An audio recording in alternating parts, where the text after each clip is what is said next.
हमारे YouTube channel पर हमारे सभी एनटीपीसी की तैयारी करने वाले दोस्तों का स्वागत है।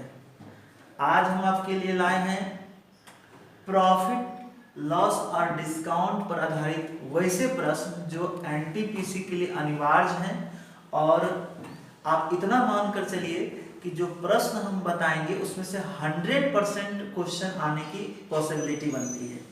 तो चलिए हम देखते हैं लाभ हानि और बट्टा में। लाभ हानि बट्टा में आप जानते होंगे कि जो बट्टा होता है, जो डिस्काउंट होता है, ये डिस्काउंट जो है ये मुख्य रूप से दो प्रकार के होते हैं। एक होता है व्यापारिक बट्टा, जिसको आप कमर्शियल डिस्काउंट बोलते हैं, और दूसरा होता है नकद बट्टा, जिसे आप कैश डिस्काउंट बोलते हैं। लेकिन एक और बट्टा होता है जिसको हम लोग क्रमिक बट्टा बोलते हैं, या इंग्लिश में हम उसे सक्सेसिव डिस्काउंट बोलते हैं। वहां होता है कि जब कोई दुकानदार एक ही सामान पर एक से अधिक डिस्काउंट देता है, 2, 3, 4 एक से अधिक डिस्काउंट दे, तब उसको हम सक्सेसिव डिस्काउंट बोलेंगे। और तीसरा होता है समतुल्य बट्टा या इक्विवेलेंट डिस्काउंट, इसको सिंगल डिस्काउंट भी कहा जाता है या एकल बट्टा भी कहा जाता है। ऐसा बट्टा या जो कि कई बट्टे के बदले, यानी क्रमिक बट्टा के बदले जब एक बट्टा दिया जाता है, तब उसको हम समतुल्य बट्टा कहते हैं। तो एक अलग से वीडियो बनाएंगे आपको हम स्पेशल डिस्काउंट पर। आज हम लोग देखते हैं कि प्रॉफिट एंड लॉस पर जो हम लोग वीडियो बना रहे हैं, उसमें हम आज एक विशेष चीज देखेंगे कि आज आपको हम प्रश्न फिगर पर बनाने की कला सिखाएंगे कि फिगर पर आप प्रॉफिट और लॉस के क्वेश्चन को कैसे बना सकते हैं। तो चलिए सबसे पहले तो आप यह जानिए कि लाभ हानि की जो तुलना होती है, जो कंपैरिजन होता है, वो हमेशा या अक्सर लोग क्रय मूल्य के साथ यानी कॉस्ट प्राइस के साथ करते हैं। लेकिन कभी कभी ऐसा भी प्रश्न देखा गया है कि लाभ हानि का जो कंपैरिजन होता है वो विक्रय मूल्य के साथ भी होता है। उसके लिए भी एक अलग से वीडियो हम आपको बनाएंगे कि विक्रय मूल्य के साथ जब लाभ हानि की तुलना होती है तब उसे हम किस प्रकार से बनाएंगे। लेकिन आज सबसे पहले हम लोग लाभ हानि की तुलना क्रय मूल्य के साथ करते हैं और उसे फिगर पर बनाने की कोशिश करते हैं, ताकि जल्द से जल्द आप एनटीपीसी को निकाल पाए और कम समय में आप क्वेश्चन को बना पाए। तो चलिए देखते हैं, आज हम इस वीडियो को आगे बढ़ाते हैं। सबसे पहले हमारा आज का टॉपिक है जब लाभ या हानि की तुलना क्रय मूल्य से की जाए।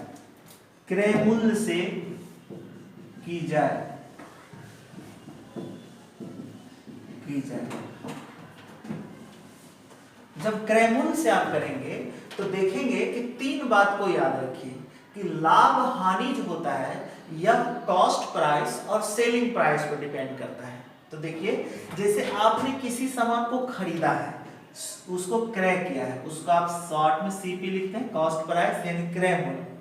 इसके बाद उस सामान की कीमत को आप कुछ इंडिकेट करते हैं, लिखते हैं, जैसे कि इस मार्कर पर जो कीमत लिखा हुआ होता है उसको आप एमआरपी बोलते हैं, या उसको अंकित मूल्य बोलते हैं, या फिर उसको आप सूची मूल्य बोलते हैं। तो आगे जो होता है उसका कीमत वो एमआरपी कहलाता है। और फिर आगे जब आप उसको बेच देते हैं किसी दूसरे को, तो आपका हो जाता है एसपी, यानी तब वो विक्रय मूल्य हो जाता है।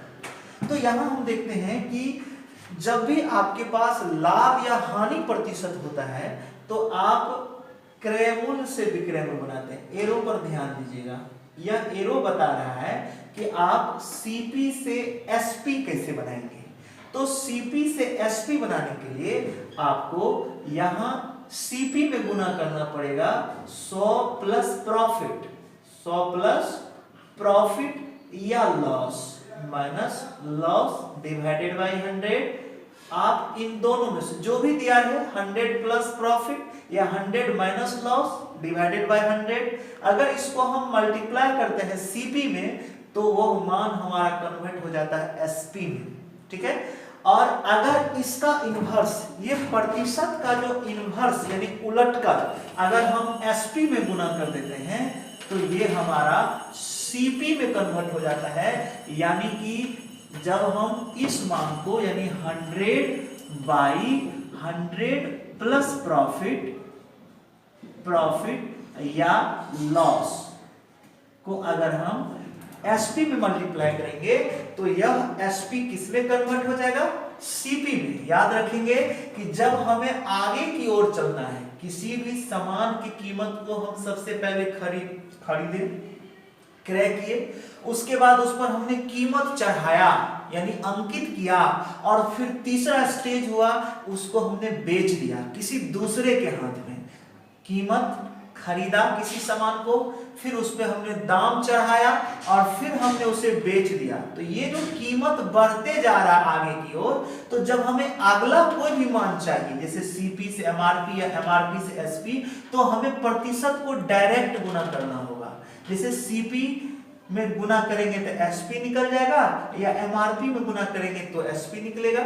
उसका भी हम फिगर देख लेते हैं। जैसे एमआरपी से हमें एसपी बनाना है, तो एमआरपी से अगर एसपी बनाएंगे तो एमआरपी और एसपी का संबंध डिस्काउंट से होता है। यानी जब तक डिस्काउंट नहीं रहेगा तब तक हम लोग एमआरपी से एसपी नहीं बना सकते हैं या एसपी से एमआरपी नहीं बना सकते हैं। प्रॉफिट या लॉस में से कोई भी एक आंकड़ा अगर हमें प्रश्न में दिया गया है तो हम सीपी से एसपी बना सकते हैं या एसपी से सीपी बना सकते हैं। तो यहां देखिए एमआरपी में जब हम मल्टीप्लाई करते हैं 100 माइनस डिस्काउंट का, 100 माइनस डिस्काउंट बटा 100 अगर हम गुना कर देंगे एमआरपी में, तो एमआरपी किस में कन्वर्ट हो जाएगा? एसपी में। लेकिन जब एसपी से एमआरपी में बदलना होगा हमें, तो हमें 100 फिर इसका इनवर्स गुना करेंगे 100/100 माइनस डिस्काउंट यानी छूट। यानी एसपी से एमआरपी बनाने के लिए हमें डिस्काउंट जो है उसको इनवर्स गुना करना होगा। इस एरो को ध्यान में दीजिए। जब हमें डिस्काउंट रहे और एसपी रहे तो उस एसपी से हमें एमआरपी बनेगा जब डिस्काउंट को इनवर्स गुना करेंगे। और अगर एमआरपी दिया हुआ है और डिस्काउंट है और हमें एसपी बनाना है, उस डिस्काउंट को हम डायरेक्ट गुना करेंगे एमआरपी में। एमआरपी किस में कन्वर्ट हो जाएगा? एसपी में कन्वर्ट हो जाएगा। लेकिन फिर इस बात को सुनिए कि प्रॉफिट या लॉस में से कोई भी एक चीज अगर आपके पास है तो सीपी में डायरेक्ट गुना करेंगे तो हमारा एसपी बन जाएगा, और एसपी में इनवर्स गुना करेंगे तो वो हमारे सीपी में कन्वर्ट हो जाएगा। अब आपके पास अगर किसी प्रश्न में प्रॉफिट भी दिया हो और डिस्काउंट भी दिया हो, प्रॉफिट भी हो और डिस्काउंट भी हो, और मान आपका सीपी है, तो आपसे अगर एमआरपी पूछेगा तो आप सीपी से पहले एसपी पे जाएंगे। कहने का मतलब जब उस सीपी में डायरेक्ट प्रॉफिट को गुना करेंगे तो वो हमारा एसपी बना देगा, और डिस्काउंट को इनवर्स गुना करेंगे तो हमारा एमआरपी में कन्वर्ट हो जाएगा। इस तरह से इन दोनों से हम सीपी से एमआरपी पर पहुंच जाएंगे। अब अगर प्रश्न में एमआरपी दिया गया है और एमआरपी से आपको सीपी बनाना है और आपको डिस्काउंट या प्रॉफिट दिया हुआ है, तो आप एमआरपी में डिस्काउंट को डायरेक्ट गुना करेंगे तो एसपी में बदल जाएगा, और एसपी में प्रॉफिट के इनवर्स को गुना करेंगे तो वो फिर सीपी में कन्वर्ट हो जाएगा। इस प्रकार से आपको इस फिगर को एक बार माइंड में सेट करना है, थोड़ा सा सोचना है, ये आपको याद हो जाएगा। और फिर देखिए कि इस फिगर पर आप मैक्सिमम क्वेश्चन को सॉल्व कर सकते हैं प्रतिशत वाले को। ठीक है, तो चलिए हम लोग अगले प्रश्न की ओर चलते हैं। इस पर कुछ प्रश्न को हम लोग देखते हैं। ठीक है ना, चलिए तो हम अब इस प्रश्न की ओर चलते हैं जो प्रॉफिट एंड लॉस से है। जैसा कि आपने देखा कि फिगर पर किस तरह से हम लोग लाभ हानि से हम लोग सीपी से एसपी और एसपी से सीपी बना सकते हैं, या छूट को लेकर के हम एमआरपी से एसपी बना सकते हैं या एसपी से एमआरपी बना सकते हैं। तो सबसे पहला क्वेश्चन देखिए क्या है कि पहला क्वेश्चन का हम यहाँ सॉल्यूशन कर रहे हैं। एक का जो है हम लोग सॉल्यूशन कर रहे हैं, जिसमें दिया है कि एक विक्रेता 320 रुपया में किसी वस्तु को खरीदता है, 320 रुपया में खरीदता है और 20% छूट देता है और फिर 10% लाभ भी कमा लेता है। 20% छूट भी देता है और 10% लाभ भी कमा लेता है, तो उस वस्तु का सूची मूल्य यानी MRP कितना होगा। तो देखिए हमारे पास 320 रुपया जो है ये हमारा खरीद कीमत है यानी CP है, और हमें सूची मूल्य चाहिए यानी MRP चाहिए। तो आपको याद होगा कि जब हम लोग CP होगा, CP से MRP की ओर चलेंगे, MRP की ओर चलेंगे, और MRP से तब हम लोग SP की ओर चलेंगे। थोड़ा सा ध्यान देंगे, हमारे पास विक्रेता 320 रुपया में खरीदा है, तो यानी कि CP 320 रुपया हो गया, ठीक है। अब अगर हम CP से MRP चाहिए, क्योंकि SP पर आने के बाद ही हम आएंगे इस पर MRP, यानी SP से हम MRP पर जाएंगे, तो CP में जब हम 10% का प्रॉफिट लेता है तो 110% हो जाएगा, 110% होगा, यानी 11/10 से आप गुना करेंगे 120 को, तो वह किस में कन्वर्ट हो जाएगा, ये हो जाएगा आपका 320 का 11/10, ये आपका SP हो गया। दूसरा आपने देखा है कि SP से MRP पर जाने के लिए आपको डिस्काउंट वाली बात चाहिए, डिस्काउंट वाली बात, यानी 20% डिस्काउंट होगा। तो जब SP से हम इन्वर्स जाएंगे यानी पीछे की ओर जाएंगे तो प्रतिशत को भी इन्वर्स करेंगे, तो 100/80 हो जाएगा, यानी 5/4 हो जाएगा, 5/4 हो जाएगा। यानी कि जब अब SP में हम गुना करेंगे तब हमारा ये मान निकलेगा 320 का 11/10 गुना 5/4। तो अब देख लीजिए 8 चौका 32 हो जाएगा, ये 0 0 कैंसिल हो जाएगा, 8 पंच 40 हो जाएगा, 11 से गुना करेंगे तो 440 हो गया आपका। यानी कि CP से आपने MRP को बना लिया, जिस तरह से आपने 10% प्रॉफिट ले लिया है तो 320 का 110% करेंगे तो हमारा SP बन जाएगा, और SP का 100/80 से अगर गुना करेंगे डिस्काउंट को तो हमारा MRP बन जाएगा। इस तरह से ये हमारा आंसर हो जाएगा। दूसरा प्रश्न की ओर हम लोग चलते हैं। दूसरा प्रश्न में हम देखते हैं कि किसी वस्तु का अंकित मूल्य 360 रुपया, यहाँ अंकित मूल्य दिया हुआ है, जबकि विक्रेता 10% का छूट देता है और 20% का लाभ कमाता है। तो चलिए हम लोग इसको देखते हैं। यहां देख लीजिए, देखिए यहां पर अंकित मूल्य दिया है 360 रुपया, तो 360 रुपया अंकित मूल्य है, तो अगर हम SP निकालेंगे तभी जाकर के CP बनेगा। तो हमें यहाँ पर 10% का छूट मिल रहा है, तो 10% छूट कर देंगे तो 360 का 90% हो जाएगा, 360 का 90% हो गया।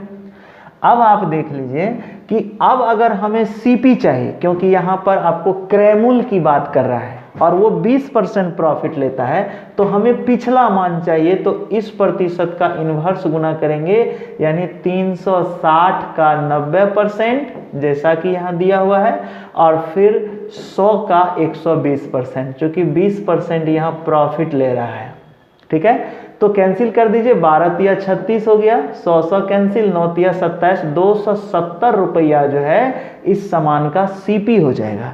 यानी जिस सामान का कीमत यानी MRP 360 रुपया हुआ, उस पर 10% डिस्काउंट देकर 20% अगर फायदा कमाता है, तब उसका जो क्रय मूल्य है ये 270 रुपया हो जाता है। तो इस प्रकार से बहुत साधारण तरीके से आप इसको बना सकते हैं। और फिगर पे तीसरे प्रश्न की ओर हम चलते हैं, और तीसरे प्रश्न में हम लोग देखते हैं क्या दिया हुआ है।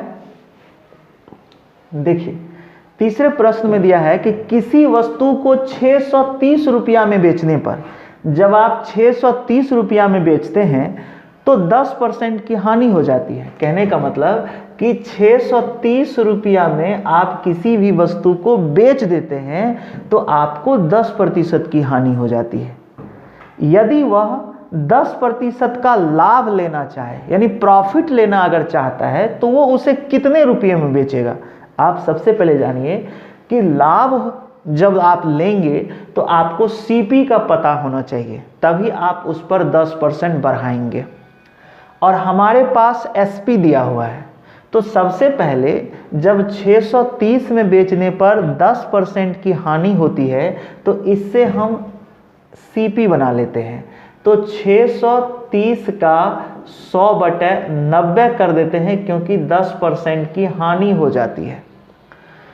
जब 10% की हानि हो गई है तो ये जो कीमत बना ये हमारा सीपी बन गया। अब इस सीपी पर 10% प्रॉफिट चाहिए, तो अब हम फिर से इसको प्रॉफिट में बनाएंगे।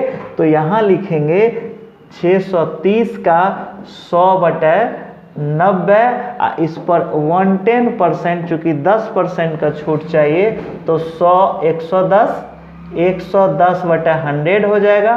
कैंसिल कर दीजिए आप, 0 9 7 63 हो जाएगा, और 7 और 11 770 रुपया जो है इस सामान का दूसरा विक्रय मूल्य हो जाएगा। यानी 630 जो पहला विक्रय मूल्य था, इस पर विक्रेता को 10% की हानि हो रही थी, इसलिए हमने 90% पीछे की ओर गया, इन्वर्स गुना किया 90% को, तो यह 630 जो है वो सीपी में कन्वर्ट हो गया। और जब इस पर 110% बढ़ा दिए तो इस वस्तु का दूसरा विक्रय मूल्य हो गया, यानी 770 रुपया। यानी कि जब 770 रुपया में हम किसी सामान को बेचेंगे तब उसे 10% का प्रॉफिट होगा। तो इस प्रकार से तीसरा क्वेश्चन भी आपका बन गया। अब देखते हैं कि और आगे क्वेश्चन, बहुत सारे प्रश्न इस पर बनेंगे, ठीक है। तो फिर और नेक्स्ट अगले क्वेश्चन की ओर हम लोग चलते हैं। 4 नंबर का प्रश्न है, यदि कोई दुकानदार किसी वस्तु पर 10% का छूट देकर भी 20% का लाभ कमाता है तो वह अपना एमआरपी सीपी से कितना प्रतिशत अधिक रखता है। यहाँ पर देखो क्या करना है कि उसी फिगर पर हम इन सारे प्रश्न को बनाएंगे। तो देख लीजिए 4 नंबर वाला जो आपका सॉल्यूशन है, सबसे पहले 3 चीज लेना है हमको, क्योंकि डिस्काउंट और प्रॉफिट दोनों का जिक्र जहां भी हो वहां सीपी भी लेंगे, एमआरपी भी लेंगे और एसपी भी लेंगे। लेकिन यहां कोई कीमत नहीं दिया हुआ है, ना सीपी मालूम है, ना एमआरपी मालूम है, ना एसपी मालूम है। प्रतिशत से इंडिकेट किया गया है प्रॉफिट और डिस्काउंट को, और हमें प्रतिशत में ही जवाब देना है। तो आप किसी भी चीज़ को 100 मान लीजिए, ज़्यादा अच्छा होगा कि अगर आप सीपी को 100 मान के चले। तो मान लीजिए अगर सीपी को हम 100 मान के चलते हैं तो वह दुकानदार 20% का लाभ लेता है। तो 100 रुपया अगर हमारा खरीद कीमत होगा और 20% हम फायदा लेंगे, तो याद रखिए कि हमें 20% फायदा चाहिए, तो निश्चित रूप से 100 के सामान को 120 रुपया में बेचेंगे। यानी 120 रुपया में अगर कोई वस्तु बिकेगा और 100 रुपया हमारा खरीद कीमत है, तभी 20% का हमें फायदा होगा। अब यहां पर है कि वह डिस्काउंट भी दिया है, तो डिस्काउंट तो हमेशा एमआरपी पर दिया जाएगा। तो डिस्काउंट अगर एमआरपी पर दिया जाएगा तो हमें अब एसपी से चाहिए एमआरपी, यानी उसे 10% डिस्काउंट दिया जा रहा है, यानी 120 का 100/90। तो देख लीजिए आप 4 और 3, यानी 400/3 रखिए। तो 400/3 जो हो गया ये आपका हो गया एमआरपी, और 100 जो है वो आपका सीपी है जो आपने माना है। यहाँ कहता है कि एमआरपी को सीपी से कितना प्रतिशत अधिक करना होगा, तो दोनों के बीच अंतर देख लीजिए, जो अंतर है वही अधिक हो जाएगा। 400/3 माइनस 100 यानी कि 100/3, यानी कि 33.1/3% जो है आपका आंसर हो गया। क्योंकि 33.1/3% अगर आप सीपी को बढ़ाएंगे तो एमआरपी आपका 400/3 होगा, और विक्रेता को 20% का प्रॉफिट हो जाएगा 10% का छूट दे करके भी। इस तरह से आपके इस प्रश्न का सॉल्यूशन हो जाता है। फिर हम लोग अगले प्रश्न की ओर चलते हैं। अगले प्रश्न की ओर जब हम लोग चलेंगे तो देखिए 5वां प्रश्न फिर क्या कहता है। 5वां प्रश्न हमारा कहता है कि कोई दुकानदार यदि अपने सामान के एमआरपी को सीपी से 20% बढ़ा कर देता है, तथा ग्राहक को 10% छूट देता है तो कितने प्रतिशत लाभ या हानि कमाता है? तो सबसे पहले देखिए सीपी हो गया, हमारा एमआरपी हो गया और हमारा एसपी हो गया।